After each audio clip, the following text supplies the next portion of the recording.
Hello and welcome to another in-session piece, and this time around I'm at a complex of lakes that I've never actually fished before despite having walked around them a few times, and that is Monster Particle's very own Seighford Lakes.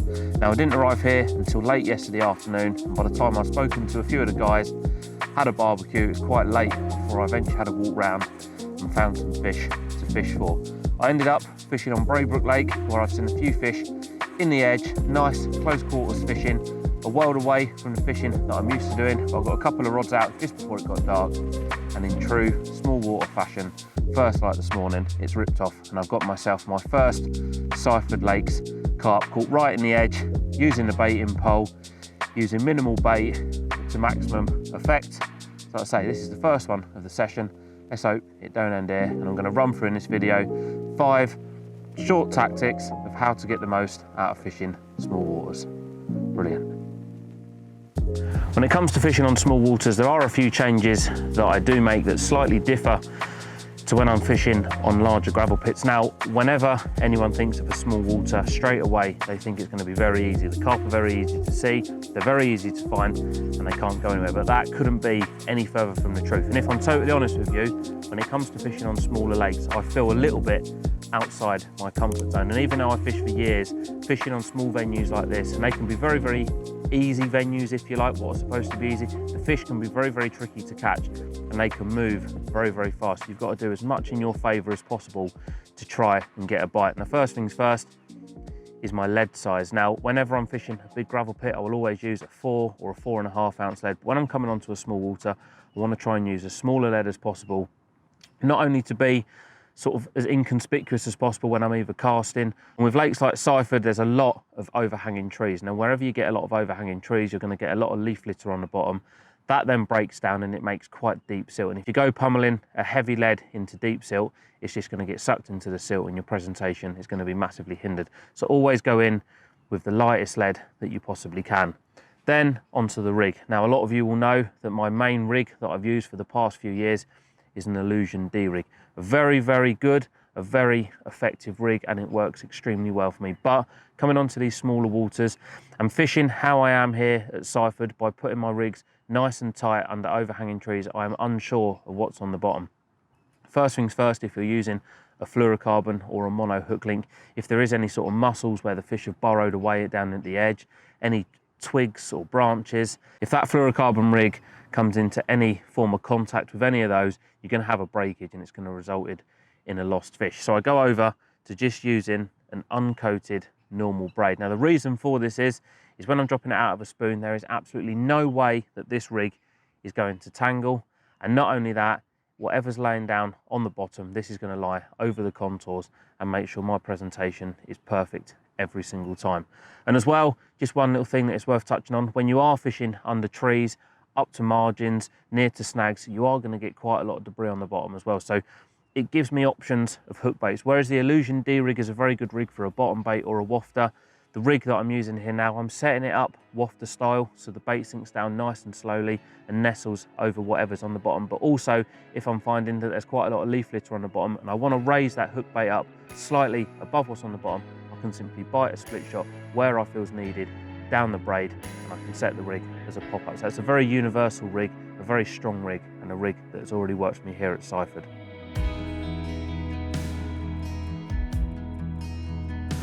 With it being my first visit to Seighford and all the lakes being quite small, I didn't want to go straight in with a spawn when I arrived last night, more so because it was a bit of a mad rush to get the rods out, and all the fish that I'd seen had been really close into the margins, either next to the lily pads or under some overhanging trees. So I slightly changed my baiting compared to what I normally do.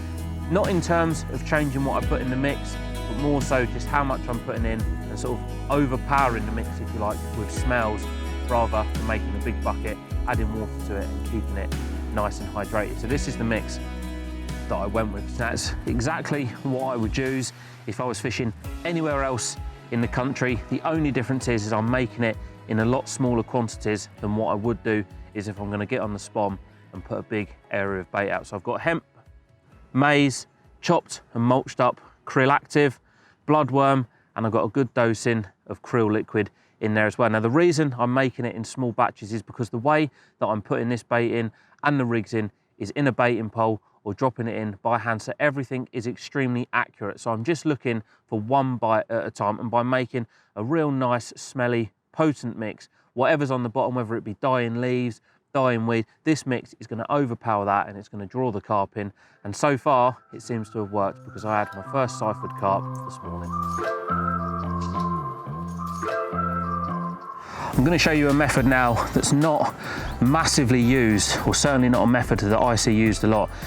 And it's something that works very, very well on small waters where the fish are very, very line shy. And that is the washing line method. Like I say, you don't see many people use it. And I think it's more so because people are a little bit unsure how to set it up. Now, there is a few ways in which you can set it up. I'm not saying this is the correct way, but this is the way that works for me.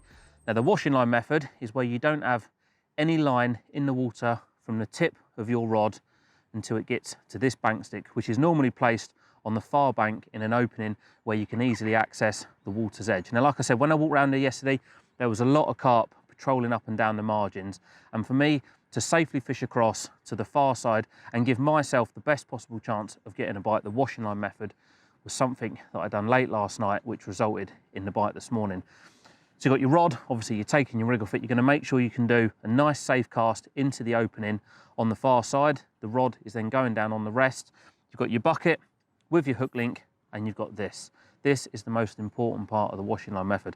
This is just an 18-inch bank stick, and on the end you'll notice that I've just got some form of contraption that I've made up which will hold my line on the other side. Now, I've gone for a slick bobbin head because when I pull the line nice and tight into this, it ensures that the line from this bobbin head all the way back to me can remain tight, and the line from the bottom side of the bobbin down to the rig will remain slack. So I'm going to go around to the far side now, chuck the lead across, and I'm going to show you exactly how to drop a rig in and set the washing line up correctly.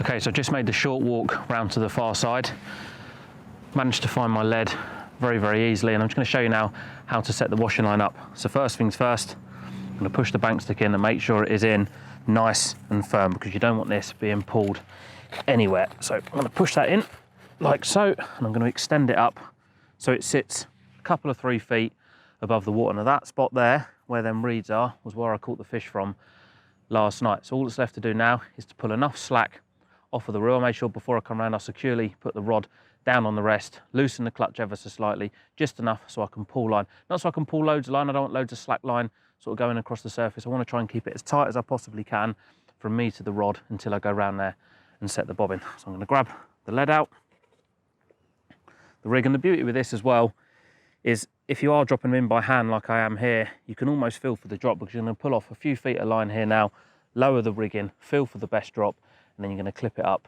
nice and tight into the washing line system, ready for when you get a bite. I'm going to pull a bit of line off like so. So I've got plenty of slack in my hand. I put a few blobs of putty just up the line as well, just to make sure that the line from the washing line, or from the pole should I say, to the lead is nice and pinned to the bottom. I'm going to swing this out onto the spot and get the drop. I'll redo that one because I wasn't quite happy with how it went down. So in, and that's the spot there. And then what I'm going to do, I'm going to pull the line off the reel, ensuring that the line on the lead end is nice and slack, and you'll see in a minute. And I'm going to pin this into the bobbin head. I'm going to pull it in there nice and tight, and then what that's going to do, that's going to pull that nice and tight, and the line this side, the lead side of the bobbin, is nice and slack. And when you get a bite, obviously you're going to be fishing a tight line up to this point here.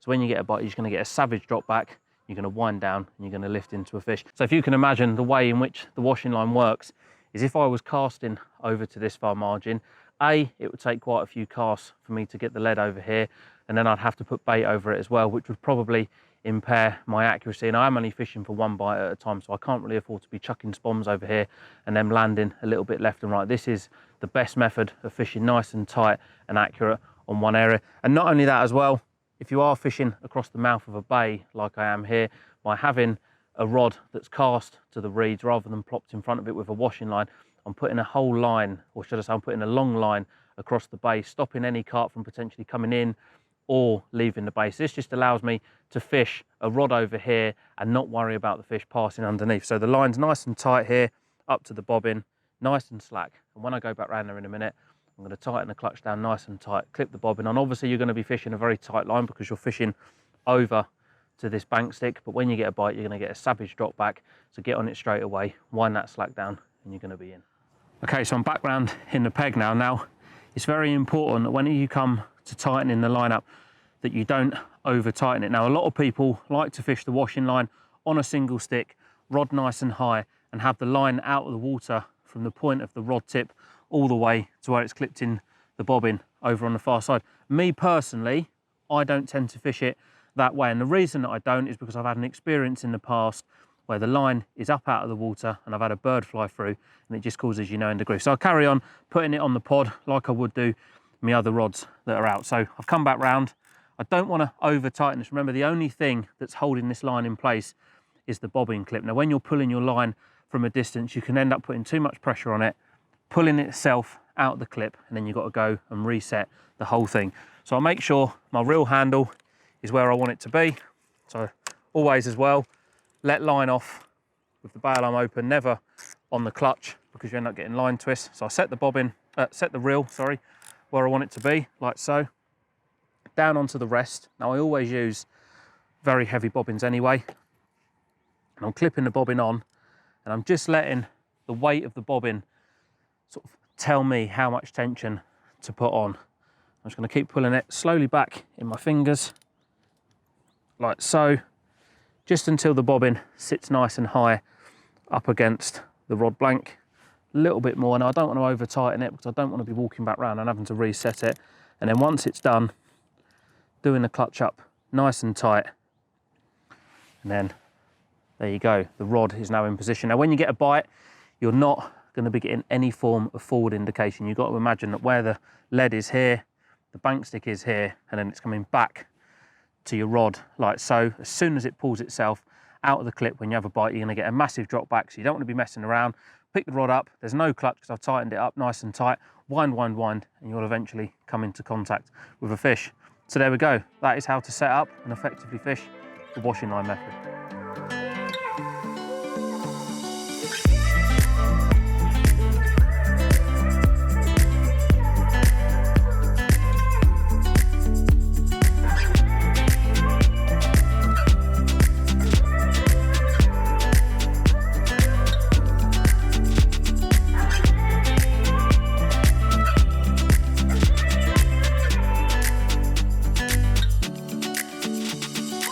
So another way of inconspicuously placing a bait on a small, intimate little water is the use of a baiting pole. Now, I should have mentioned that when you're using the washing line, you can also use a section of this if you are fishing under an overhanging tree and you can't swing the hook bait in. You might need the assistance of the pole with the cup on the end just to put that bait exactly where you want it. But there's a nice set of pads just down to my right hand side, and even though it would be a very easy underarm chuck to get it to there, I should imagine every angler before me has probably done the same and thrown a handful of bait around it, and the fish are probably used to seeing that. So just by doing something a little bit different and making sure your presentation is bang on every time can be the difference between getting a bite and not getting a bite. So I've got my baiting spoon here, laid the rig in. The beauty with this is as well is you can lay the rig in exactly how you want it to fall, so you know that when you ship this rig out, it's not going to be tangled or not fishing very effectively. So I've got my lead in the back compartment, I've got my hook bait in the front, and I'm just going to put, again, much like doing the washing line, just a handful of bait. You don't want loads and loads of bait. You are literally fishing for one bite at a time, and because it's only a shallow lake as well, this is going to fall in a clump right around the hook bait. So when them fish come in, you're going to get one opportunity and you're going to get one bite. So here we go. So that's in. I'm just going to gently place the spoon part into the water. It's important not to rush it. Even though I've done this a fair few times, I sort of treat it as if I was going to be casting it and making sure everything's bang on. I know you're dropping it on a pole with a cup and everything's going to be bang on. But if you start rushing things, that's when things start going wrong. And as well, if you start whizzing this across the water really fast, you never know, you might only have one carp in that set of pads that you're trying to catch. And just by doing it a little bit too quick and rushing things, if it spooks out, might be opportunity missed. So I'm going to open my bail arm and I'm just going to add another section to the pole, like so. Push in the little safety latch. There we go. And then pick the rod up, and here we go. The beauty with this is it's floating out there, so I can control exactly where it's going, like so. There's a tiny little gap just in the side of the pads. And if I was to try and cast it, I definitely wouldn't be getting it anywhere near. So it's out there now. I'm going to slowly turn the pole round. That's perfect. Just going to move the pad out of the way just to get a little bit closer. And all you're doing is just gently spinning it, feeling the lead down, giving it a couple of seconds just so all the bait can fully come out of the cup on the end, tilting it back up, and that is rod in position, and that is looking good for a bite. I have seen a couple of fish in these pads, and that's minimal disturbance, and that is rig in position. So I'm going to slowly pull this back. No need to rush. Break the pole down, and I am going to fish sort of semi-slack line, not slack that the bobbin's on the floor and you've got rings of line between the eyes, because there's just no need for that. I'm just going to have a nice drop on the bobbin, just so if I get a bite and it pulls it up tight, I've got a couple of inches before I can get on it and get the fish safely away from the pad. So I'm going to break that pole section down there now, like so. All the rest of it in. Job's a good one.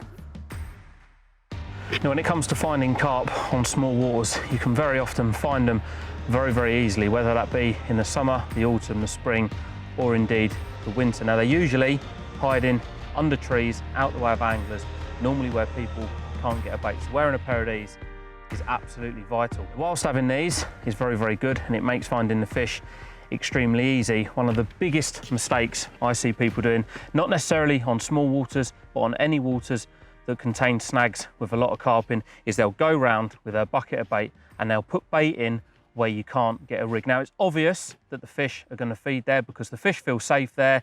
They know that there's no imminent danger from an angler putting a bait there. And I see a lot of anglers, they'll chuck a little bit of bait inside the snag. They'll run round to their mate and be like, mate, you know what, all them fish there, they're taking the bait as soon as I put it in. Of course they're going to take the bait there because they feel safe.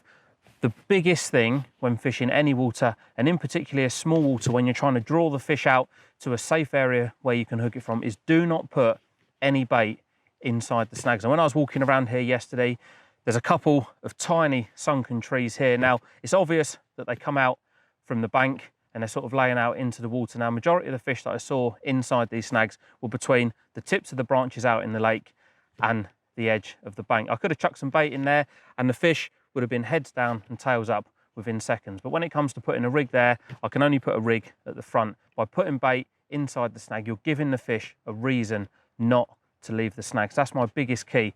Take some Polaroids, find the carp. But more importantly, do not bait inside the snags because the carp will not leave. You want to be fishing safely and effectively at the front of the snag, and that is the only place you want to put any bait.